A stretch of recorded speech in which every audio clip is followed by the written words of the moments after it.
Saudara-saudari, saya masih di tempat biasa Kapernaum. Hari ini saya kedatangan teman saya dari Yerusalem, Romuald. Romuald ini dia sedang belajar kitab suci di Yerusalem, mendalami khusus tentang kitab suci. Maka hari ini kita akan melihat-lihat Kapernaum berdasarkan apa yang ada dalam kitab suci yang terjadi di Kapernaum. Ini dia orangnya. Halo. Selamat Halo datang. semuanya, kedengaran semoga suaranya nih. Kita biasanya berhadapan dengan masalah yang sama. Suaranya nggak jelas ya. Selamat datang di Kapernaum. Jadi hari ini kita jalan-jalan lihat Kapernaum. Oke, ini baru pertama kali saya tiba di tempat ini, Kapernaum. Karena itu khusus hari ini, Saudara Theo yang punya rumah akan menjadi guide saya untuk hari ini. Kita lihat apa yang akan Saudara Theo jelaskan untuk kita pengunjung di tempat ini. Dia rendah hati sekali saudara-saudara ya. Dia belajar kitab suci tapi pasti tahu banyak kitab suci ya. Kita langsung jalan aja lah pokoknya. Ini kita ke TKP. Ya kita masuk di kota Kapernaum. Wow. Seperti ditulis di sini ya. Nah, biar kelihatan. The Town of Jesus. Kira-kira kenapa namanya The Town of Jesus? Oh ya, the Town of Jesus ya. Kan Town of Jesus itu kalau nggak salah, kalau di Injil ya, ceritanya Yesus orang Nazaret. Atau minimal kan Yesus lahirnya di Bethlehem. Jadi harusnya yang punya gelar Town of Jesus itu kan tempat lahir. Atau seperti di Injil orang Nazaret, berarti Nazaret kotanya Yesus. Ya, Kenapa benar. justru di sini yang namanya Town of Jesus, Kapernaum? Atau salah tulis ini mungkin? Oh, enggak jelas enggak ya. Ini bukan saya yang menyebut bahwa Kapernaum itu Town of Jesus. Kita bisa lihat di Injil, itu adalah Matius yang pertama menuliskan Town of Jesus. Bisa dicek di Injil Matius bab 9. Kita langsung cek di TKP. Semoga saya nggak salah ayatnya ya. Ini ada ahli kitab suci, saya salah bahaya ini. Matius Bab 9. bab 9. Bab 9 ayat Bisa dibacakan Romuald? yang mana itu? Ayat 1. Sesudah itu naiklah Yesus ke dalam perahu lalu menyeberang. Kemudian sampailah ia ke kotanya sendiri. Persis ke kotanya sendiri. Kota yang mana? Kalau Nazaret, Yesus orang Nazaret, jelas di sana nggak ada perahu. Bethlehem juga pasti nggak ada perahu.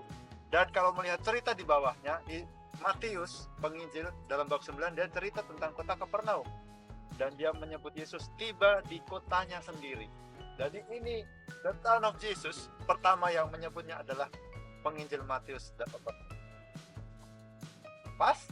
Pas. Semoga saya nggak salah ya, ini ahli kitab suci. Bahaya ini menjelaskan begini. Ya memang Bapak Ibu, saudara-saudari, kalau lihat di sini tidak disebut secara eksplisit di Kapernaum, tetapi bahwa mereka menyeberang ke tempat itu dengan perahu. Maka nggak mungkin dia menyeberangnya itu di Bethlehem ataupun di Nazaret, karena di sana nggak ada danau, nggak ada laut, Nggak ada perahu. nggak ada perahu. Jadi itulah makanya. Make sense, masuk akal dan sangat biblis.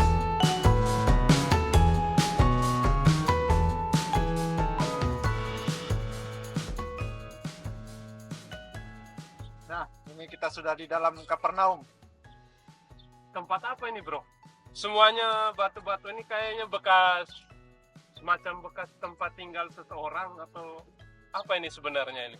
Ya, ini bagian tadi yang pertama kita lihat ya, setelah kita masuk dari Kapernaum. Ini bisa lihat ke sana sedikit ya. Ini adalah rumah-rumah dari Kapernaum pada zaman dulu ya. Di sini adalah situs-situs arkeologi luas sekali. Rumah-rumah dari zaman Romawi yang ditemukan oleh para arkeolog Fransiskan di tempat ini, dan banyak rumah yang ditemukan di tempat ini. Bahkan dalam Injil ada beberapa rumah yang disebutkan dalam Injil, antara rumah kepala rumah ibadat namanya Jairus, lalu rumah Matius pemungut cukai. Ingat ya, Yesus pernah makan di rumah mereka. Lalu rumah Centurion, kepala pasukan. Oke, Centurion. Lalu rumah Petrus. dan tentunya saudara-saudara Petrus, Andreas, Yakobus, dan juga Yohanes. Banyak rumah, beberapa rumah disebutkan dalam Injil, tapi yang bisa diidentifikasi oleh para arkeolog hanya satu. Rumahnya siapa itu? Rumah Petrus. Rumah Petrus. Nanti kita lihat di sana ya. Berarti rumah kepala ibadat, rumah centurion, semuanya itu belum, atau mungkin ada tapi tidak kita bisa pastikan yang mana rumahnya. Ya betul, nggak bisa kita ketahui. Mungkin ini, mungkin yang lain, mungkin itu kita nggak ada buktinya. Karena jemaat dari zaman gereja perdana, mereka menaruh perhatian khusus kepada rumah Petrus. Ya, kita akan lihat di sana nanti, jadi supaya lebih jelas kalian langsung melihat. Oh, itu berarti seperti kalau kita mengunjungi kota-kota tertentu, pasti yang akan orang tunjukkan pertama, wah ini rumah bupatinya ini, Betul. rumah kepala desanya tuh, Betul. rumah orang penting gitu ya. Orang penting. Dan untuk jemaat pertama, belum penting bupati, gubernur, Penting. yang penting Petrusnya itu. Yang penting Petrus, dan siapa yang pernah tinggal di situ? Oke. Yesus pernah tinggal di situ ya. Kita sekarang ini di depan rumah Petrus. Wow. Ini rumah Petrusnya. Rumah Petrus ya, itu bekasnya kita bisa lihat di belakang. Wow. Selamat datang di rumah Petrus. Ini bentuknya segi 1, 2, 3, 4, 8 ya? Segi 8. Tapi bukan itu rumah Petrusnya. Rumah Petrusnya yang mana emangnya? Rumah Petrusnya ada bagian tembok kecil dari yang batu-batu bulat-bulat itu ya. Yang ini? Yang batu bulat-bulat, ya betul. Itu tembok dari rumah Petrus. Nah, rumah Petrus itu Yesus juga pernah tinggal di sini kira-kira 3 tahun lamanya. 3 tahun 3 lamanya. tahun ya. Kalau kita membaca Injil hampir keseluruhan, 2/3 dari Injil yang kita punya cerita tentang hidup Yesus di sekitar Danau Galilea, terutama Kapernaum, karena selalu kembali ke sini ya. Entah Yesus berangkat dari Kapernaum lalu kembali ke sini gitu. Entah dia pergi ke tempat penggandaan roti, atau dia mengusir roh jahat dari tubuh orang yang kerasukan di Gerasa atau di Kursi, dia kembali ke sini. Di Betsaida menyembuhkan orang buta, kembali lagi ke Kapernaum. Jadi Yesus tinggal di sini, maka selalu berangkat dari sini. Ya. Lalu apa yang membuat mereka yakin bahwa memang di sini rumah Petrus? Bukan yang di sebelah sana, atau ya di sebelah itu juga ada reruntuhan, di belakang itu juga seperti ada reruntuhan. Kenapa pilihnya yang di sini gitu? Ya, itu pekerjaan para arkeolog. Mereka bisa mengidentifikasi batu ini dari tahun berapa, ini batu dari zaman apa, mereka tahu semua ya. Dari tempat ini mereka menemukan 3 hal. Wow, apa saja yang membuat mereka bisa mengidentifikasi, membuat mereka yakin bahwa ini rumah Petrus. Yang pertama, tembok rumah. Lalu yang kedua, tembok sebuah tempat ibadat. Tembok tempat ibadah. Ya, dari abad pertama itu jemaat Kristen perdana, mereka tinggal di sini, mereka berdoa bersama, berkumpul dan memecah roti di sini. Lalu tembok yang jelas kelihatan ini ya, struktur segi 8, ini gereja Bizantin. Jadi ini yang ditemukan di sini bukan gereja biasa. Kenapa bukan gereja biasa? Karena gereja ini dibangun di atas sebuah tembok rumah. Mengerti? Jadi di atas tembok rumah. Kalau gereja mungkin katedral di mana atau basilika dari abad berapa ditemukan, mungkin ya hanya tembok biasa katedral gitu ya. Ini bukan bangunan biasa, bukan gereja biasa, karena dibangun di atas sebuah tembok rumah. Dan di tembok rumah itu bukan hanya satu macam, tapi 2 macam. Ada tembok rumah, ada tembok tempat ibadah yang digunakan oleh jemaat perdana, namanya Domus Ecclesia, gereja rumah. Jadi berdasarkan penemuan itu, juga berdasarkan buku-buku tulisan-tulisan peziarah abad ke-4, ke-5, mereka yakin bahwa rumah Petrus dipakai sebagai tempat berkumpul jemaat perdana, lalu mereka membuat sebuah tempat ibadah bersama namanya Domus Ecclesia, dan gereja Bizantin didirikan 1,5 meter di atas rumah Petrus dan juga di atas Domus Ecclesia. Itu jadi ada catatan sejarah, ada juga bukti-bukti arkeologis yang ditemukan. Oke, jadi 3 elemen penting itu yang membuat mereka sampai pada kesimpulan bahwa inilah rumah Petrus. Persis ya. Jadi yang pertama mereka temukan rumah. Tapi kalau rumah semuanya rumah di sini. Semuanya rumah ya, pasti. Lalu elemen kedua, rumah itu dijadikan satu dengan tempat ibadah. Tempat ibadah. Maka itu pasti rumah yang penting gitu ya. Rumah yang penting sekali. Membuat dia sedikit istimewa dibanding rumah yang lain. Ya, benar-benar. Tapi kalau hanya 2 elemen itu, rumah dan tempat ibadah, bisa jadi mungkin sinagoga gitu ya. Bisa jadi ya. Tapi mereka temukan juga di atas itu lapisan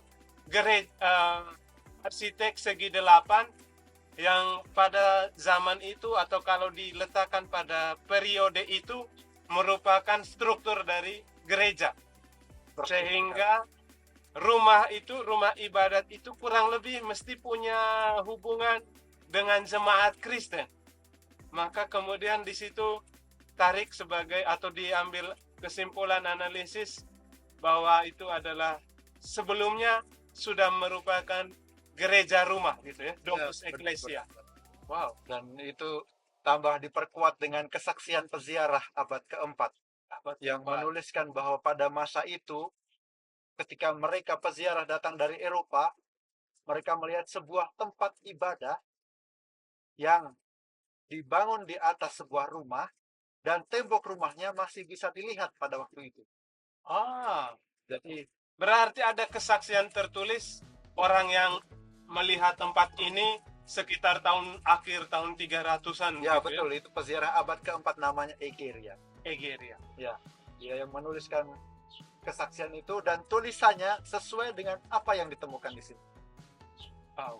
Berarti kayaknya kita harus rajin-rajin menulis ziarah atau tempat di mana kita kunjungi. Betul. Siapa tahu 2000 tahun lagi ada yang datang lihat dan seperti yang tertulis. Persis ya, mungkin bisa jadi inisiatif kita harus menulis ya. Terus jadi kita nggak perlu tulis nih. Dengan video kayak gini nih, bukti langsung kelihatan. Nggak bukti tertulis tapi juga bukti video. Sip. Wow. Betul ya. Jadi memang jemaat perdana sudah memberi perhatian khusus kepada rumah Petrus. Karena Yesus juga pernah tinggal di rumah ini. Ya, kira-kira 3 tahun Yesus ada di tempat ini. Mungkin saudara Al tahu apa saja peristiwa Injil yang terjadi di tempat ini. Kalau di rumah Petrus, pasti kisah yang paling mudah diingat itu Yesus menyembuhkan ibu mertua Petrus. Persis, dari sakit demam. Okay. Nah, itu Yesus datang ke rumah Petrus, ibu mertuanya sedang sakit di sana. Lalu Yesus menjamah ibu mertuanya dan dia sembuh. Itu satu. Lalu ada lagi. Yesus menyembuhkan banyak orang. Betul, dan yang ditulis hanya beberapa. Kita bisa sebut salah satunya orang lumpuh. Orang disembuhkan di tempat ini. Ya, di Kapernaum Yesus melakukan banyak mukjizat. Dan semua orang mau melihat. Mereka mendengar dari jauh, ya, entah dari Tiberias, dari Yerusalem, dari Tirus dan Sidon di sebelah utara. Mereka mau melihat Yesus itu seperti apa. Sampai digambarkan rumah ini penuh. Sampai di depan pintu pun tidak ada tempat. Tidak ada tempat ya. Pada saat itu, orang yang lumpuh itu datang dibawa oleh 4 orang dengan tandu. Dan mereka tidak bisa masuk karena di depan pintu tidak ada jalan. Lalu mereka naik ke atap. Apa yang mereka lakukan? Mereka bongkar atapnya Dan turunkan orang lumpuh itu. Itu peristiwa terjadi di tempat itu. Ya. Siapa lagi yang pernah datang ke sini? Yang pernah datang ke sini pasti orang-orang yang mau mendengarkan pengajarannya. Orang-orang yang mau mendengarkan pengajarannya, termasuk Bunda Maria. Kenapa Bunda Maria? Betul, Bunda Maria datang dari Nazaret ke tempat ini ketika rumah ini penuh. Oke, saya ingat kisahnya. Ya. Bunda Maria dan saudara-saudaranya datang mencari engkau. Persis, ya, waktu tempat ini penuh, Maria datang dari Nazaret. Dan Yesus ada di dalam rumah sedang berbicara dengan para murid. Salah satu muridnya mengatakan, itu ibumu ada di luar. Ya, ceritanya itu. Ibumu ada di luar. Dan Yesus bilang, siapa ibuku? Siapa saudara-saudaraku? Dia yang melakukan kehendak Allah. Dialah ibuku, dialah saudaraku laki-laki, dialah saudariku perempuan. Wow, itu terjadi di tempat ini. Satu hal lagi yang diajarkan Yesus di tempat ini. Apa itu? Suatu ketika murid-muridnya bertengkar, siapa yang lebih besar di antara mereka? Right. Ingat Lalu itu ya. Yesus kemudian mengambil seorang anak kecil. Persis, dia mengambil seorang anak kecil dan dia mengatakan, barang siapa ingin menjadi lebih besar harus menjadi seperti anak kecil. Oh, oke. Itu terjadi di rumah. Terjadi di tempat ini. Nah, saya lihat saudara Al sudah tidak sabar mau melihat sinagoga. Maka kita Segera ke sinagoga. Sip.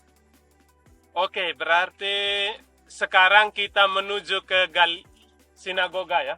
Sinagoga Kapernaum. Ya, sambil menuju ke arah sana kita ingat-ingat apa yang terjadi di kitab suci tentang kota Kapernaum. Benar sekali. Kalau Yesus ada di sinagoga, itu pengajaran yang terkenal tentang roti hidup ya. Betul, roti hidup ya. Mungkin kita bisa ingatkan mukjizat apa yang dilakukan Yesus di tempat ini. Ketika Yesus ada, lalu dia dalam perjalanan untuk menyembuhkan seseorang, ada seorang perempuan yang dalam kerumunan orang mencoba memegang jubah Yesus dan sembuh dari sakit pendarahannya. Betul. Itu di jalan menuju rumah Yairus. Yairus itu adalah kepala sinagoga, kepala rumah ibadat ya, sinagoga. Anaknya sakit, bahkan meninggal, sampai akhirnya meninggal, lalu Yesus mau datang ke rumah mereka. Di jalan menuju rumah mereka, ada perempuan itu tadi yang kamu sebutkan, pendarahan 12 tahun. Ya, kalau kita ingat kitab Imamat ya, ada orang-orang najis, daftar orang-orang najis di kitab Imamat. Salah satu yang najis adalah orang yang berdarah. Orang yang berdarah.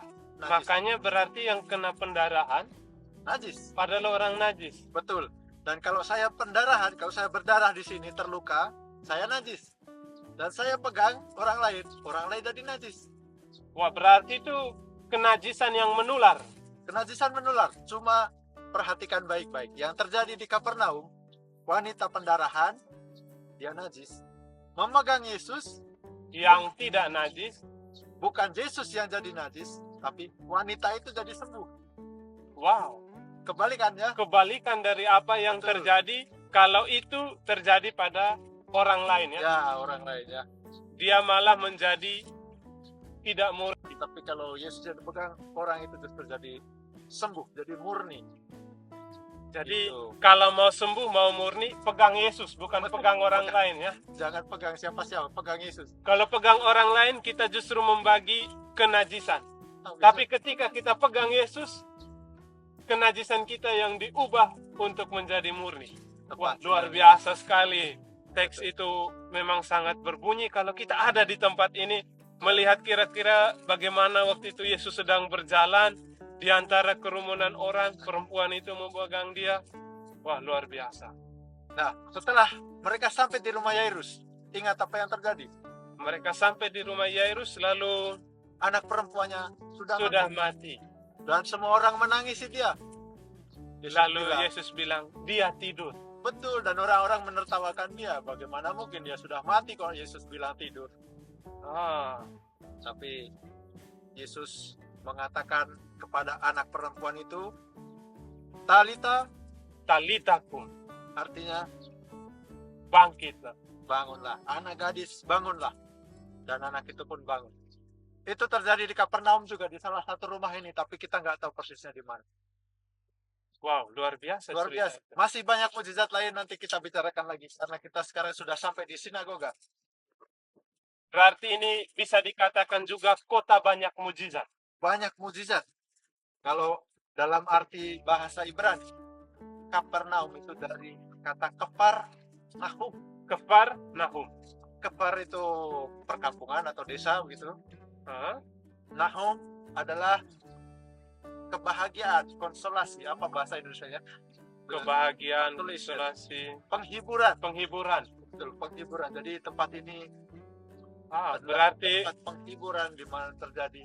Nah, persis kata-kata Yesus. Di tempat ini adalah orang buta melihat, orang tuli mendengar, orang bisu berbicara.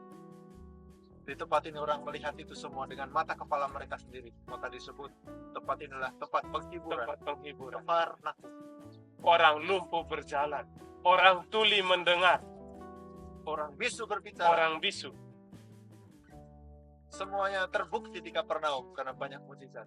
Wow, ini kita sudah berada di dalam sinagoga ya? Ya, betul, di sinagoga. Tapi ini bukan sinagoga zaman Yesus. Oh, bukan sinagoga zaman Yesus. Bukan. Ini dari abad keempat yang dibangun di atas sinagoga zaman Yesus. Oke. Ya. Sinagoga zaman Yesus hanya di bagian tengah ini ya. Di bagian bawahnya. Di bagian bawah. Ingat Bawah ini, ya, ada sinagoga zaman Yesus. Kata para arkeolog, karena saya juga belum pernah melihat bawahnya, tapi di tulisan-tulisan para arkeolog mereka menjelaskan bahwa bagian sinagoga yang asli ada di bawah. ada di bawah ini, di bagian tengah.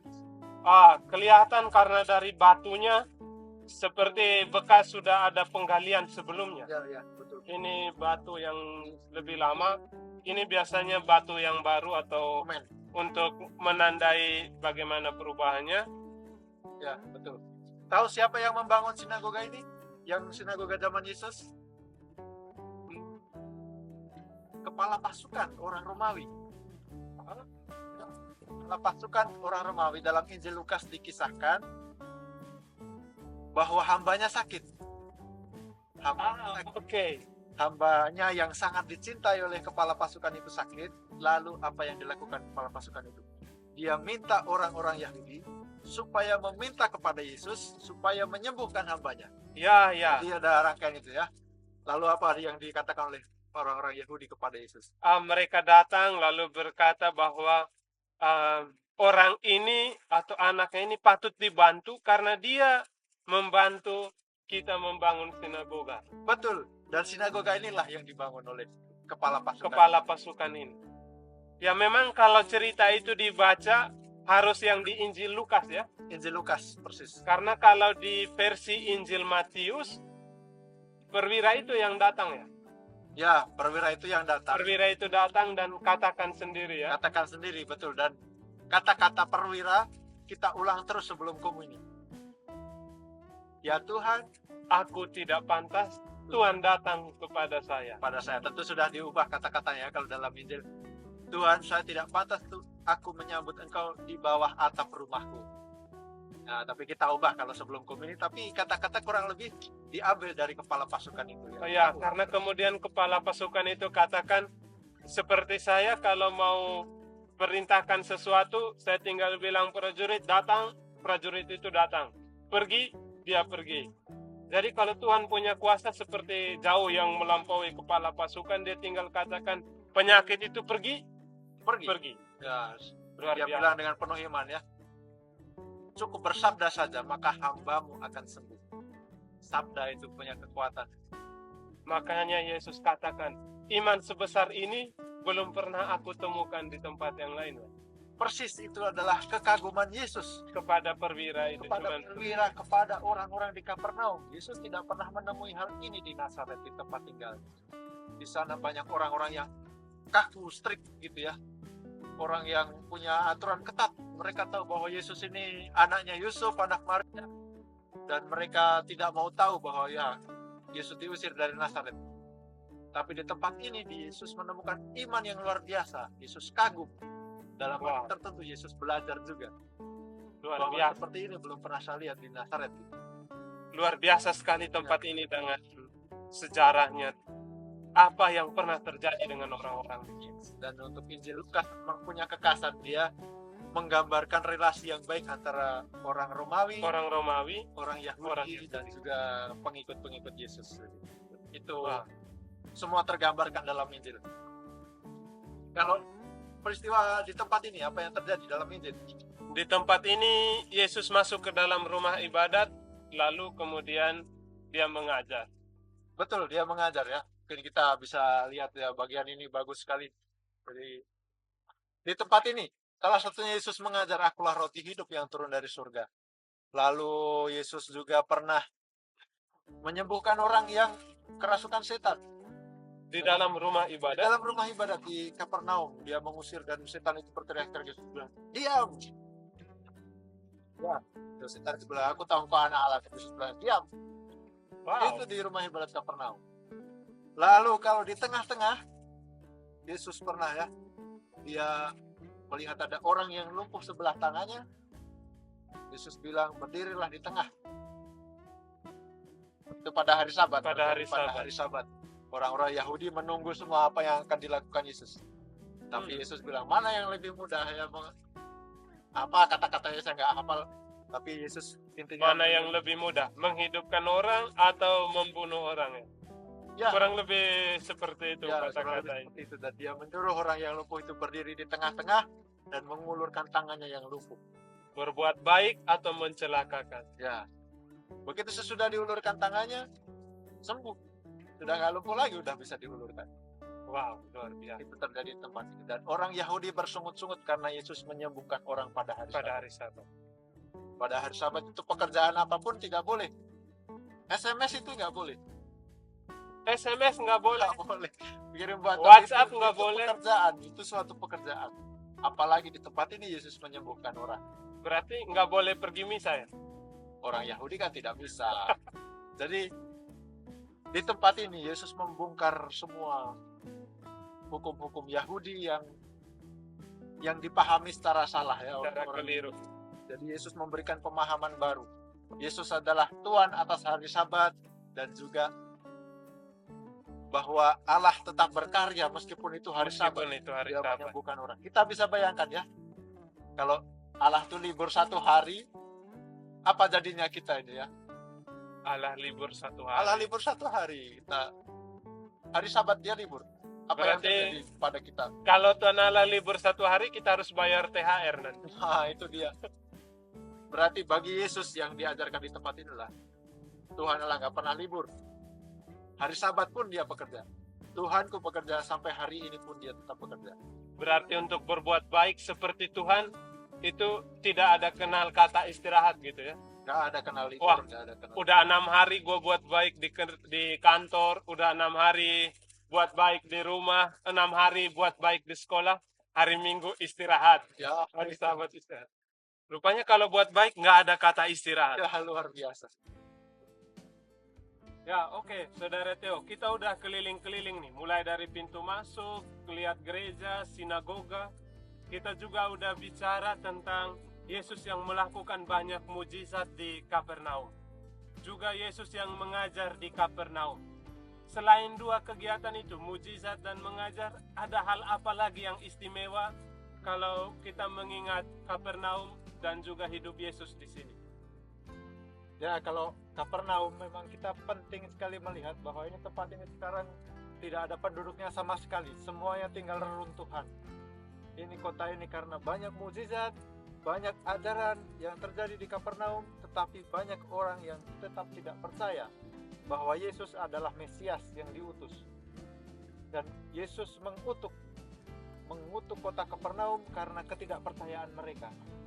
Oh, berarti salah satu hal yang perlu diingat tentang Kapernaum selain mujizat dan pengajaran adalah juga bahwa Yesus pernah mengutuk tempat ini. Betul, bukan hanya tempat ini ya. Yesus mengutuk 3 kota, Kapernaum, Korazim, Betsaida. Kapernaum, Korazim, Betsaida. Ya, Yesus melakukan banyak mukjizat di tempat-tempat ini, tetapi tidak percaya. Mereka melihat dengan mata kepala mereka sendiri, melihat bagaimana orang bisu itu bisa berbicara, melihat bagaimana orang lumpuh berjalan, tapi tidak percaya bahwa dia adalah Mesias. Yesus membuat banyak tanda, mereka tetap tidak mau percaya. Jadilah 3 kota yang dikutuk itu sekarang semuanya tinggal reruntuhan. Semuanya tinggal reruntuhan seperti ini. 3 kota, Kapernaum, Korazim, Betsaida. Kapernaum, Korazim, dan Betsaida. Itu memang semuanya ada. Betsaida dan Korazim ada di sekitar sini juga. Semua di sekitar pinggir danau semua, pinggir danau Galilea. Ya. Dan semua itu Yesus melakukan banyak mukjizat di tempat-tempat itu, tetapi karena kedegilan hati mereka, mereka tidak mau mengakui bahwa dia adalah Mesias yang diutus. Walaupun kota ini ada di tepi danau, yang istilahnya dalam arti itu memungkinkan orang hidup dengan melaut, tapi toh sampai hari ini kota ini tidak dibangun kembali sebagai sebuah kota, begitu ya? Ya, kota ini tidak pernah dibangun kembali dan penduduknya tidak ada sama sekali. Pernah terjadi ada invasi Persia abad ke-7. Sesudah itu semua orang menghilang dan juga ada banyak gempa bumi. Yang gempa bumi paling besar terjadi pada abad ke-7 dan itu menghancurkan seluruh kota Kapernaum dan sejak saat itu tidak pernah dibangun lagi. Sejak abad ke-7 hingga hari ini. Betul ya. Pernah ada orang yang tinggal di atasnya, ada suku namanya Semekiah. Semekiah. Semekiah atau Oke. Suku Arab itu. suku Arab ya. Mereka pernah tinggal di atas reruntuhan ini, tapi mereka tidak tahu karena ini tertimbun tanah. Mereka tinggal dalam tenda-tenda ya. Dalam suku-suku tenda-tenda ini. ya, mereka hidup secara nomaden, berpindah-pindah dalam tenda-tenda, dan mereka tidak tahu bahwa di bawah tempat tinggal mereka ada situs yang sangat penting, yaitu kota Kapernaum. Wah, luar biasa. Jadi itu poin yang penting diingat kalau kita bicara tentang Kapernaum, bahwa di sini Yesus banyak melakukan mujizat. Yesus juga mengajar di sinagoga-sinagoga dan memperlihatkan bahwa hukum Allah itu harus membantu manusia menjadi lebih manusiawi. Jadi Yesus mengkritik isi hukum itu, dan kemudian Yesus yang juga mengutuk kota ini karena kedegilan atau kekeras kepalaan mereka untuk percaya kepada Allah gitu ya, untuk percaya kepada Mesias. Ya, memang kita bisa membayangkan kalau Yesus tinggal 3 tahun lamanya di tempat ini, berapa banyak mujizat yang bisa dia buat. 3 tahun itu kan seluruh waktu dari pelayanan publik yang dilakukan Yesus kan? Ya, betul. Dan kita membaca ya, di Injil diceritakan bahwa wanita pendarahan itu, asal ku pegang jubahnya saja aku akan sembuh. 3 tahun lamanya, berapa orang yang pegang dia? Dan berapa orang yang sembuh? Wow. Ya, pasti banyak sekali. Banyak sekali. Injil hanya menulis beberapa. Bahkan di Injil Yohanes di kalimat terakhir dikatakan kalau semuanya itu harus ditulis, seluruh dunia ini tidak mencukupi. Ya, dengan mujizat yang begitu banyak, orang tetap tidak percaya. Bandingkan dengan Yesus tinggal di Samaria. Injil Yohanes bab 4. Di Samaria Yesus tinggal 2 hari. Dia membuat banyak mujizat juga di sana selama 2 hari dan semua orang percaya bahwa dia adalah Mesias. Itu di Samaria. Samaria yang notabene menurut orang-orang Yahudi justru adalah kelompok-kelompok yang tidak murni ya. Mereka kelompok orang berdosa gitu ya. Orang berdosa pokoknya di luar Yahudi gitu ya. Tapi di Kapernaum 3 tahun setiap hari terjadi mujizat, tapi orang tidak percaya. Maka Yesus mengutuk dia. Injil Matius lagi-lagi bab 11 menulis kutukan yang Bab sangat 11 jelas ya. Injil Matius bab 11. Kita bisa membaca dari Injil Matius bab 11. Lalu Yesus mulai mengecam kota-kota yang tidak bertobat, sekalipun di situ ia paling banyak melakukan mujizat-mujizatnya. Ayat 23 bab 11. Dan engkau Kapernaum, apakah engkau akan dinaikkan sampai ke langit? Tidak. Sampai ke dunia orang mati. Karena jika di Sodom terjadi mujizat-mujizat yang telah terjadi di tengah-tengah kamu, kota itu tentu masih berdiri sampai hari ini. Tapi aku berkata padamu, pada hari penghakiman, tanggungan negeri Sodom akan lebih ringan daripada tanggunganmu. Kutukan Yesus untuk Kapernaum. Dan itu betul terjadi. Yesus mengatakan kota ini akan diturunkan ke dunia orang mati. Dan betul, 14 abad lamanya bangunan-bangunan ini ada di bawah tanah. Kalau orang bilang bawah tanah itu ya dunia orang mati. Dunia orang mati ya. Di bawah tanah, dan ini terkubur, baru ditemukan kemudian reruntuhan-reruntuhan ini pada abad ke-19. Wow. Ya, lalu semua digali-gali sinagoga, rumah-rumah penduduk, dan juga gereja zaman Bizantin. 14 abad lamanya terkubur di bawah tanah. Terkubur di bawah tanah. Wah, luar biasa sekali tempat ini, dan juga bagaimana nubuat-nubuat itu terpenuhi di sini ya. Ya, betul.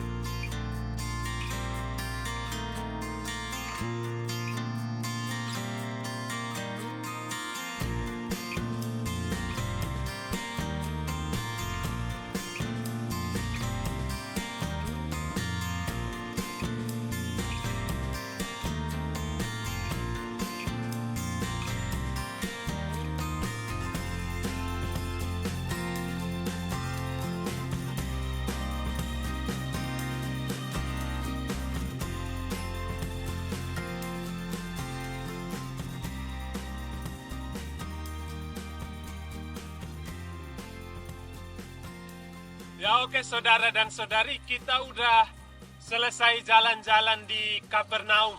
Kita sudah melihat gerejanya, kita sudah melihat sinagoga, dan saudara Theo sudah menjadi guide yang luar biasa untuk kita di tempat ini. Ya, sebagai tuan rumah memang dia harus tahu isi dari rumahnya ini. Dan sekarang kita sudah ada di tepi Danau Galilea.